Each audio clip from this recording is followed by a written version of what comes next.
yung KKK. Si Kuya Noah, oh, para maseryoso eh. Ganyan ang gusto niya agad matapos eh. Kaya tita eh. Thank you so much. Di ba, hindi pa kumain ng cheese? Cheese pa, lalo na yung cheese. Oo. Favorite ko po yung cheese, ma. Ayun po guys, stop po muna natin. So just a heads up lamang po, in this video is another throwback po tayo. Ito po ay vlog ni Sweet Mary or ni Tita Lisa, kila Luis, kila Noah. I believe this was a vlog 3 years ago. Ito po yung time na nagsisession po sila, tutor session po. Sila Noah, sila Luis, with the teacher or with their teacher po na si Teacher Lems. Yan, English po tayo. Anyway, yun po nakakatuwa lamang po kasi kitang-kita po natin yung kasipagan sa pag-aaral po ng mga bata. So that time po, I believe pandemic pa yan. So may tutor pa po sila. Hindi pa sila pumapasok sa face-to-face talaga sa school. So si Teacher Lems po yung yung kanilang teacher that time. Eh nakakatuwa lamang po kasi nung recess time na nga po, yung kanilang recess is hindi siya recess na normal na recess kasi para na po siyang handaan sa birthday or fiesta. May spaghetti, may chicken joy. Alam mo yung kainan talaga, hindi siya parang recess lang na normal na recess ng mga bata. So nakakatuwa lamang po. Ito pong food na ito daw is bigay ni parang Tita Janet po yata, yung nanay po ni Noah. So ito papanoorin po natin, ipapatuloy po natin. Sobrang natutuwa lamang po ako sa mga bata kasi nga po talagang alam mo yung porsigido sila, seryoso sila sa kanilang pag-aaral habang andyan nga po si Teacher Lems na nagtuturo sa kanila. So tara po. O sige, mag-aaral na kayo mabuti para makapag-merienda kayo. Masarap yung Thank you, tita. lumpia, fried chicken habang mainit pa kayo. Ay, sige, magsulat na kayo. Aral na. Kunyari, ma'am, dito ko nakuha mo. Kunyari, ma'am, yung Okay lang yan. katipunan, ma'am. Nakalagay din. Mari lang pala eh. Oo. Tapos yung... Ano to yung glossary? Yung mga Yung kawal, katipunan, nandito yung bayani. Gusto na bayani. Oo, okay yan. Yun na ako muna. At saka dun sa mismong lesson dapat. Oo nga po. Pagka wala po dyan, doon po kumukuha. Teacher Lem, sino yung... Wait lang guys, nakakatuwa lamang po si Luis guys kasi nga po talagang nagtatanong po siya kay Teacher Lems. So, ang isang bata po kasi kapag nagtatanong po sa teacher, ibig sabihin lamang is, hindi siya ibig sabihin na wala siyang naintindihan. Ang ibig sabihin lamang po yun is seryoso po siya sa kanyang pag-aaral kasi kung meron siyang hindi naiintindihan is talagang tinatanong po niya ito sa teacher para mas maintindihan po niya. Gaya nga po ng ginawa ni Luis na nagtatanong nga po siya sa kanyang Teacher Lems para mas maintindihan po niya yung gusto niyang itanong. Kaya very good job ka, Luis. Sana ipagpatuloy mo lang yan. Hindi lang sa kumbaga personal tutor kundi maging sa regular class talaga sa paaralan yung magtatanong ka kung meron kang maintindihan kasi mahirap po sa isang bata na kunyari naiintindihan pero hindi pala naiintindihan din pagdating ng panahon na ting exam na or test or ano pa quiz or oral something is walang maisasagot kasi nga po walang naintindihan. So kung payo natin sa mga kabataan kung merong hindi naintindihan sa lesson is magtanong talaga sa teacher kasi nandiyan naman yung teacher na sasagot talaga at yun po yung trabaho nila ang sumagot nga po sa tanong ng mga estudyante.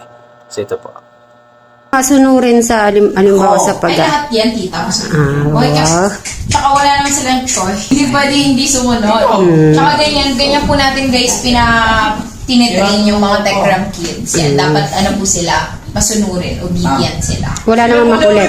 Walang makulit naman. Wala naman pong makulit. May kanya-kanya silang kulit, tita, pero kaya naman. Kaya mo naman i-handle. Kaya naman yan, tita. Are you done? Nawa. Mag-try ko, ma'am. Almost.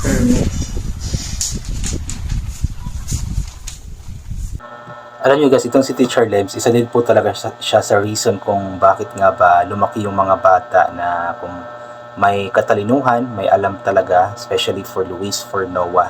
Kasi nung maliit pa talaga sila, mga 2022-2021, andyan talaga si Teacher Lems na siya po yung nagtuturo talaga sa kanila. Kaya medyo natuto po talaga sila. Bago pa man sila nag face-to-face class, is andyan na nga po si Teacher Lems na ginabayan po sila. Nakakalungkot lang kasi nga po, si Teacher Lems ay umalis na nga po sa kanila dahil nga po, I believe, nag-asawa na po ito, nagkaanak. Kaya mas nag-focus siguro si Teacher Lem sa family niya, pero hindi po talaga may pagkakaila na isa po si Teacher Lem sa reason ng pag-grow po ng mga batang ito, especially po si Luis at si Noah.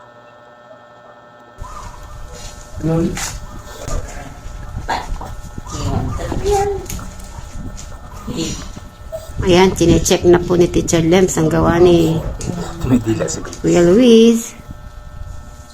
Ano po yung ano namin yung system. Gumagawa po sila ng reviewers. Yun, resist na.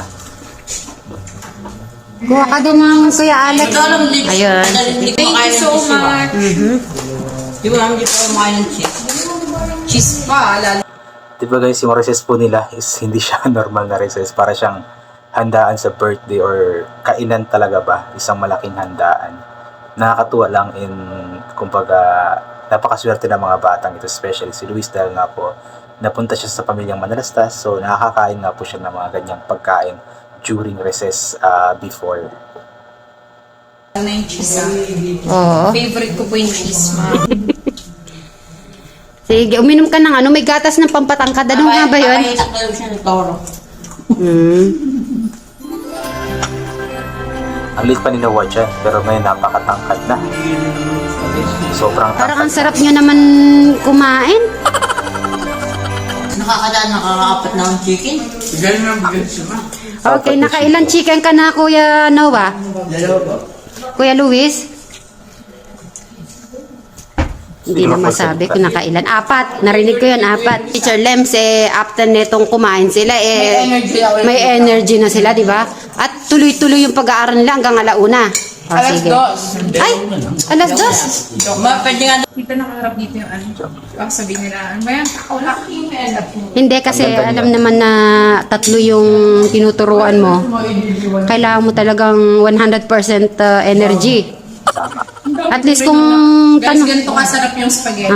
kahit natanong sila ng tanong, ma'am, may mga masasagot. Meron mo sasagot. Galing kita. Oo. May excuse ako ngayon. May excuse ka. Ito na si Kuya. Naka-10 na po mong piraso si Kuya Noah. Nagustuhan po ang luto ng manok. Tatlo lang naman. So yun nga po guys, ayan, vlog po yun sa YouTube channel ni teacher ni Tita Lisa, St. Mary's Vlog po, 3 years ago. So nakakatuwa lamang po makita yung mga bata na talagang napakasipag pong mag-aral. And thank you so much kay Teacher Lems sa naging bahagi ka ng buhay ng mga batang ito sa kanilang pag-grow. Ayan. So yun po, I think hanggang dito na lamang po itong gagawin ko na reaction video. So God bless po sa ating lahat at bye for now po.